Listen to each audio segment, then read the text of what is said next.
my miracles. It is that time again. How are you doing? It is coffee and crime time. Another episode for you. So grab your coffee. We're gonna talk some crime and get right into it.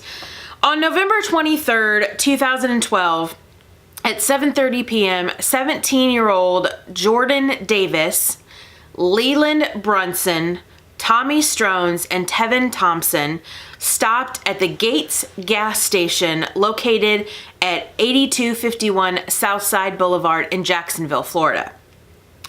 They were there to purchase gum and cigarettes. Tommy Strones, the driver of the red Durango, went inside to make the purchase. While the other three teens waited, music was playing in Tommy Strones' Durango, and the bass from the hip-hop music, which the song was called Beef by Lil Reese, shook the SUV. 47-year-old Michael Dunn and his girlfriend Rhonda Ruhr were visiting the city for a family wedding. They pulled up to the adjacent parking spot. The music had begun to shake Michael Dunn's car as he was parked. Before Rhonda exited the car to purchase white wine and chips from the station, Michael Dunn told her, "I hate that thug music." Later on the stand, Michael stated he said rap crap instead of thug music. Michael Dunn, bothered by the loud music, asked the teenagers to turn the music down. Tevin Thompson, the front passenger, initially turned down the volume. However, Jordan Davis objected and Tevin Thompson turned the music back up. When the volume was turned back up, Michael Dunn later said it was turned up to a ridiculously loud level. According to the other teens, words were exchanged between Jordan Davis and Michael Dunn. Finally, Tommy Strones returned to the vehicle. According to Michael Dunn, Jordan Davis threatened his life while opening his car door and appeared to point a shotgun in the direction of Michael Dunn. Michael Dunn, feeling threatened, took a gun out of his glove compartment, which he did have, it says, a concealed weapons permit. Dunn started firing at Jordan Davis's door, hitting him in the legs, lungs, and aorta. Tommy Strones backed his SUV up to evade the shots. Michael Dunn opened his car door and continued firing at the Durango, saying he still feared for his safety and his girlfriend's safety.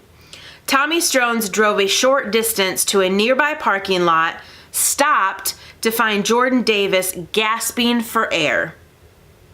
The police had said that the SUV circled around, waited until Michael Dunn had left, and came back to the previous parking spot.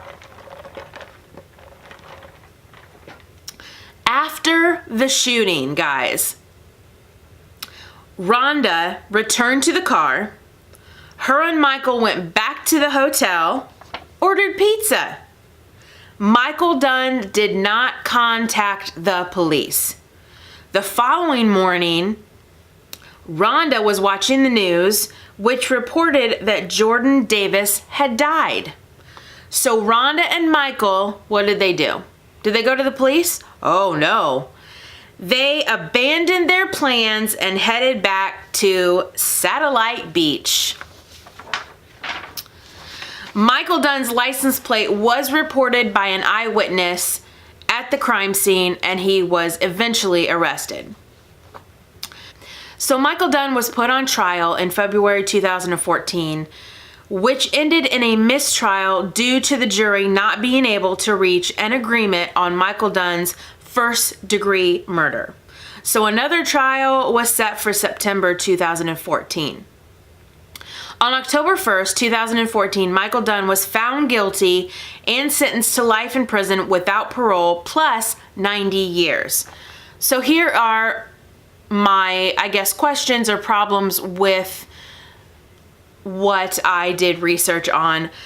There was no weapon or sticks found in the area where Jordan Davis was sitting in the vehicle. Could they have dumped a weapon when they drove to the nearby parking lot? The police never went back to that lot that day to investigate. Now, Michael Dunn had said that Jordan Davis had a shotgun and was threatening him. So where was that shotgun? Do I believe that they had one? No, I don't. I believe that Michael Dunn was very irritated that they turned the music back up. He didn't appreciate it. He thought it was disrespectful. And I do agree words probably were exchanged between Jordan and Michael. Again, why, after Michael shot and killed Jordan, did he and Rhonda just go about their business? Heading back to the hotel, eating dinner, then heading home. That baffles me. I don't understand why you wouldn't just sit there, call the police, and wait for the police and say, hey, this was self-defense. Even though maybe you felt guilty about firing so many rounds, just stay there and talk to the cops and explain the situation. It just felt like during the trial and reading about the incident, he had no remorse. He was ticked off that there was loud music playing. They didn't respect his wishes. And I think his temper got the better of him. I think this was a temper crime where he just was fed up. Maybe in the past, this has happened continuously and he was just having a bad day. I don't know.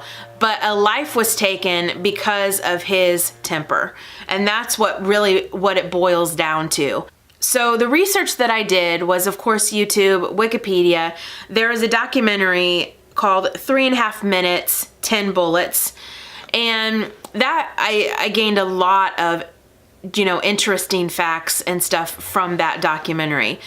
But again, this is a crime that's just boils down to somebody being irritated about someone else's actions. And I really honestly think he got what he deserved. Michael is in prison and it's all because of his temper. My thing that still to this day baffles me is that they just got back into the car, drove away, had a meal, spent the night, and decided to go back home knowing that they were in the wrong. They were guilty. I honestly think his girlfriend, Rhonda, should have been at least had some time done because she was an accomplice. I think she said, let's get out of here, let's go. Miracles, this crime is inexcusable. This crime is about a man's temper, and that's it. That's just my opinion.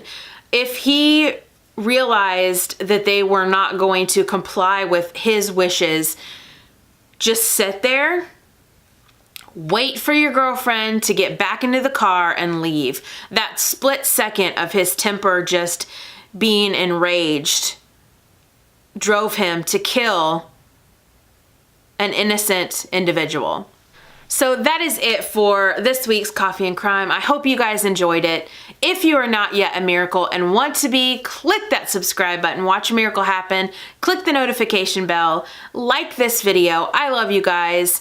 And like I always say, if you guys have a crime that you want me to research and film and share with you, please, please recommend a crime because I am all about the research lately. So I love you guys so much and I will talk to you soon. Goodbye.